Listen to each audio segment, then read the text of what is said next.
in Canada for checking us out today. And we've got a fabulous, fabulous guest on the telephone. Brandon Johnson's with us. And Brandon, you are quite the go-getter, my friend.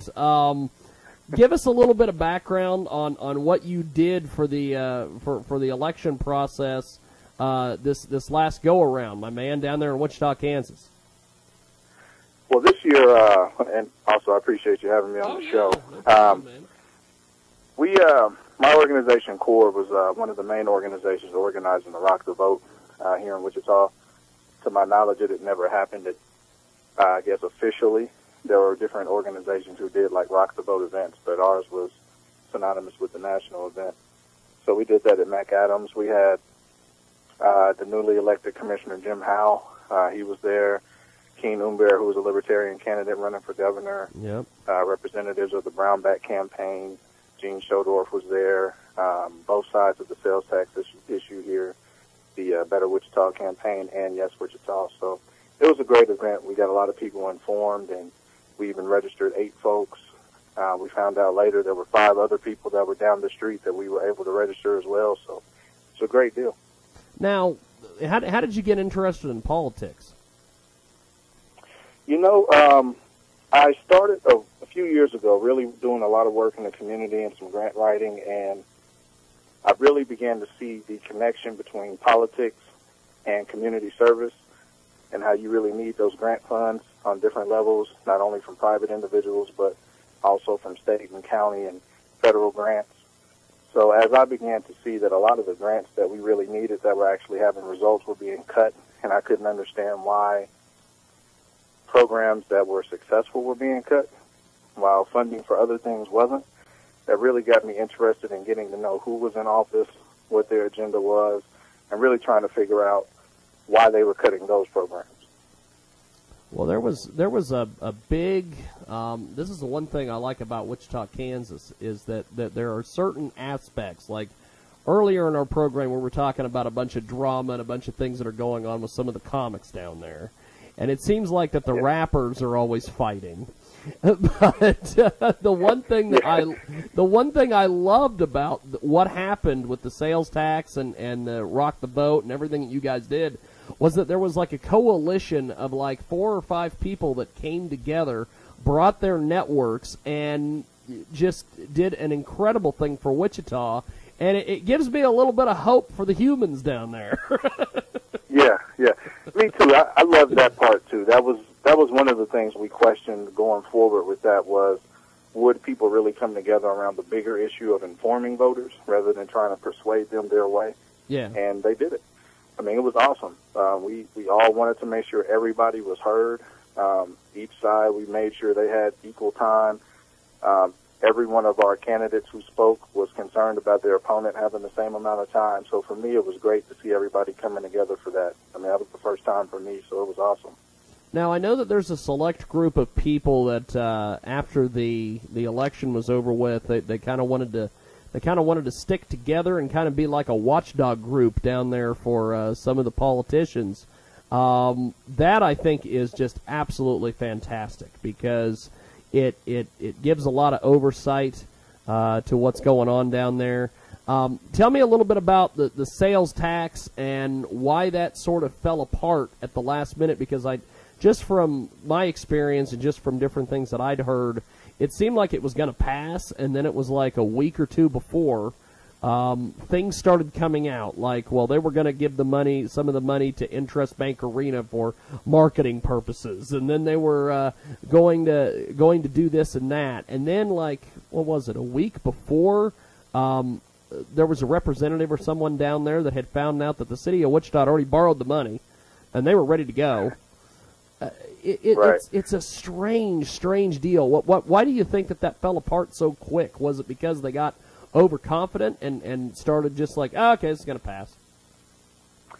I think honestly it fell apart because there was a lot of information that wasn't known initially, and then it came off as the city just assumed that it was going to pass anyway. And then people began to find out things about the different organizations involved, like the Wichita Economic Development Corporation, or the Greater Wichita Economic Development Corporation, the Downtown Development Corporation, the Chamber. It was just odd that all of these organizations only supported it for the Jobs Fund, and they even said it publicly in papers. So as people really started to connect the dots, and then when you look at the distrust of government from the 2008 school bond issue where different schools were supposed to be built, since then they've built new schools, but they've closed schools and they weren't supposed to. You look at the arena didn't live up to its promises until here recently, and even then that was because of other aspects with WSU winning and all of that. Yeah. I think people really just didn't believe the package they were trying to be sold by the council. We've got a great guest with us today. Brandon Johnson joins us here on the broadcast. And Brandon, you're very political active down there.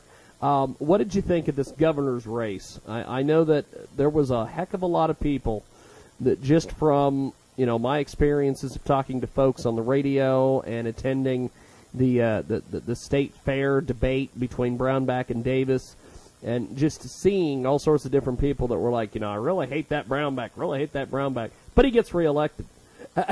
How the hell does this happen? I've been trying to figure that out. I think there was a large group of Brownback supporters that never participated in polls or anything, and I think they ended up voting for him.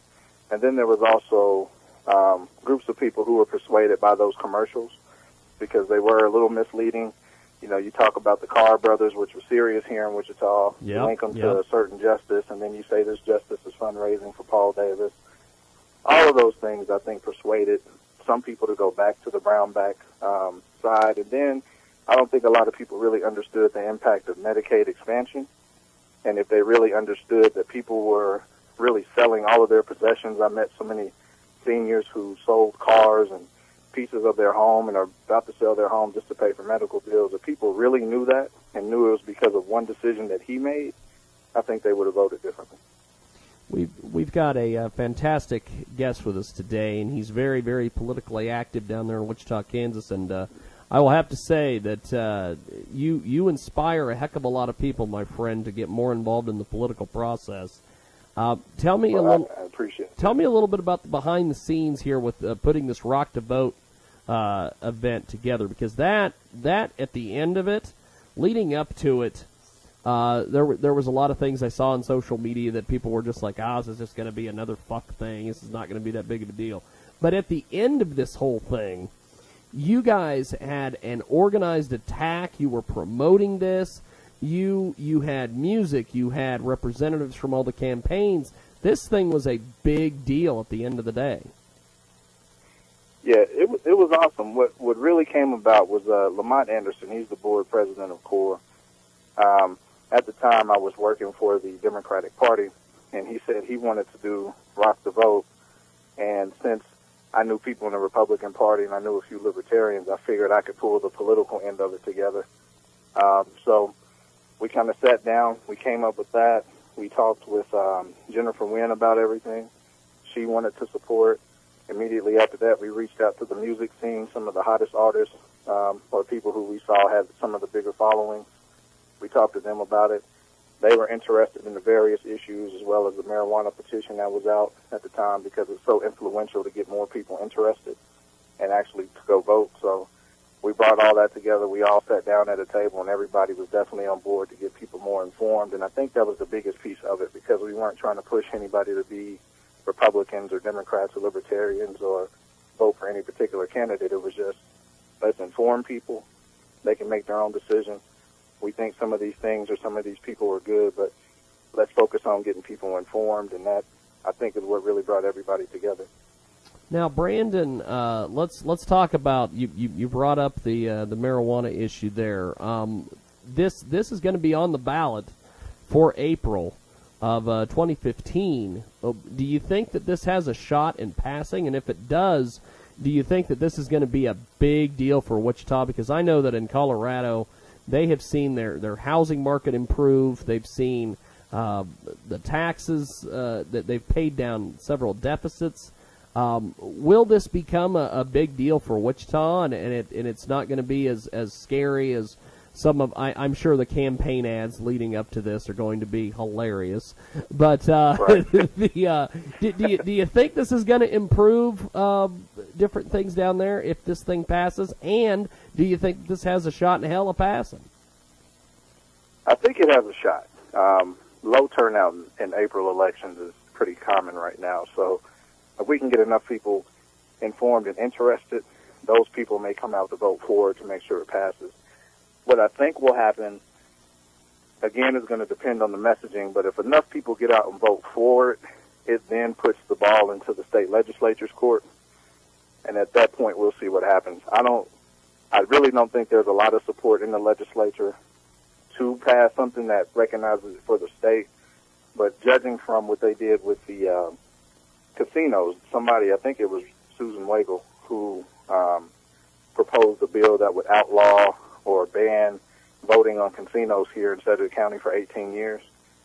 I could see someone up there, maybe even her, trying to, propose that type of legislation to say, no, we're going to override Wichita's vote. We're not going to do that in Kansas. Well, I know that. But that's what it would take at that point. I know with like Brownback, he has, even though gay marriage is pretty much the thing to do and it's legal now, Brownback is still fighting this. And do you think that he'll end up fighting the marijuana legalization if it passes? I think he will, unless we can get more real people to go up there and testify. It's different when you have an issue, and then when you have to look somebody in the eye and tell them, I don't care about your health condition, I'm going to vote this down. Because even with Brownback and gay marriage, for me, I just think it's him standing on his principles so he can run for president in 2016. Nobody can tell me different. He still has an open presidential campaign. I know Derek Schmidt was saying the same thing, and he's the attorney general here. I'm pretty sure he has higher aspirations, but that's probably why they're continually defending it.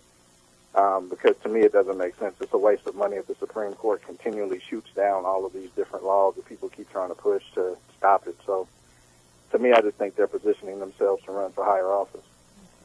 We've got a fantastic guest with us today. Brandon Johnson joins us. He is part of just a great young group of people down there in Wichita that have tried to put together more political initiatives and getting more involved in the political process. Tell me about this award that you received. You received an NCAA award fairly recently. Yeah, it was the NAACP Ron Walter Achievement, and really it's for young people really kind of trying to make a difference here in the community. I was definitely surprised when I was notified that I received that, because I didn't think at the time, what I was doing compares to the people who've received it before and all the other people there that night. So it was a great night. It was definitely an honor. Been around a lot of great and amazing people. I'm just hoping I can learn and be at least a little bit as successful as they are, and I think we can make a difference. Well, it's good stuff, man. I'm glad you're active down there. I'm glad that everything is going well, and keep up the good fight. And next time we're in Wichita for a live remote, we'll definitely have to have you on, and I would love to have you on from time to time here on the Sunday show to talk local politics down there in Wichita, because you're a hell of an articulate guy. Well, thank you. I appreciate it. Yeah, I love just let me know, and I can make it work. That'll work. Okay, Brandon, have yourself a wonderful day. We'll talk soon. Thanks, man. Thank you. Have a great day. Brandon Johnson with us today from Wichita, Kansas. He's very, very active in the political world, and I love that about him. We're going to take a time out. When we come back, we're going to talk a little bit more about this weekend and some of the things that happened. We're also going to talk about why we're not doing our remote today. We've got more when we come back.